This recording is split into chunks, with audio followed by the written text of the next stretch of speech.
$3 billion, that's about 240 billion Kenya shillings, combined spent by the candidates thus far in their campaigns, 1 million television, radio, and online political advertisements, and all that has led up to today. It's election day, and the mood here remains relatively calm here at the Prince George's County in Laurel, Maryland, where voters have come out in impressive numbers, braving the winter weather to cast their ballots, each of them saying their voice must be heard, their candidate has to be chosen. And this coming year is really important to me. Education is important to me. People being treated fairly is an essential issue. And I would just like to know that we're going to be built up as a nation, all people together. I think it's very important to vote because we fought very hard for this country, for the right to have a say in how our leaders lead us. Elsewhere, the presidential candidate Mitt Romney is in Cleveland at the moment, where he has had a slight advantage over the last few weeks, trying to woo voters at the last minute.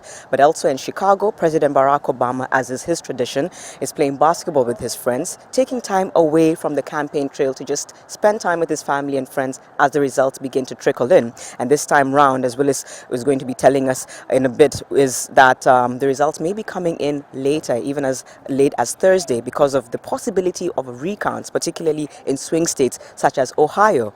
Now, it has been a tightly contested election period, one of the most tightly contested in history. And Willis, some of the other issues that are coming up are voter fraud and the recount that I've just mentioned. And what else do we have?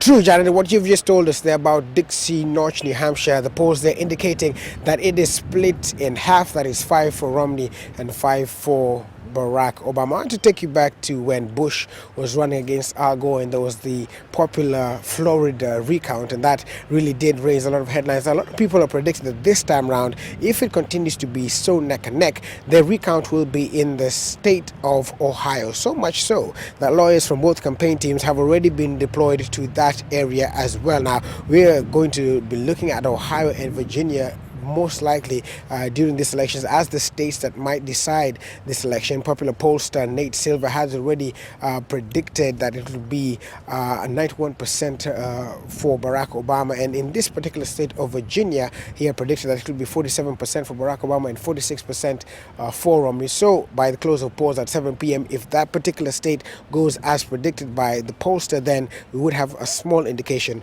of what that will be. But that's not the only issue that comes up during an election in this United States. Let's look at some others. Because you need certain forms of ID. So if it's a voter ID card or a driver's license or a utility bill, a bank statement, we want to make sure you can vote.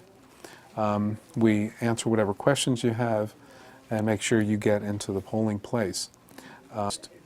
If your name is foreign, maybe De La Aguilar is spelled De La Aguilar. If there's a problem with the name identifying that person, sometimes they're asked to go to a different table and go vote a provisional.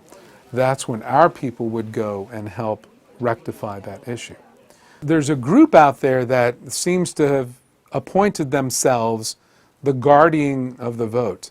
Like there's this big voter fraud going on. That's a euphemism.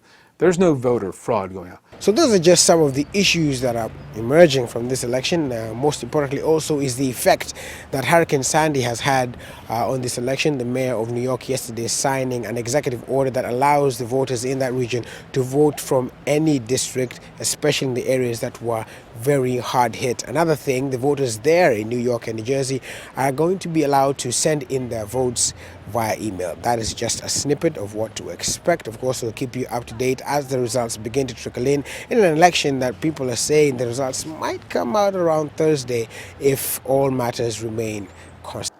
That's right, Willis. And one of the interesting things that the campaign office which we visited was telling us was that they try and get their voters to come out to also cast their ballot, not just for the presidential candidate of their choice, but also for the senators and governors who will then form the federal government that they want to see leading them Failure to do so will lead to what they call a drop-off, where you have the presidential candidate of your choice seated in the White House, but the government that supports him may be predominantly his opposition. This can lead to all kinds of issues in the coming years, and especially in the president's term in the White House. So we'll be seeing how this is also going to pan out. We'll also be headed towards the nation's capital, where we'll be following the election results coming in to us and streaming in.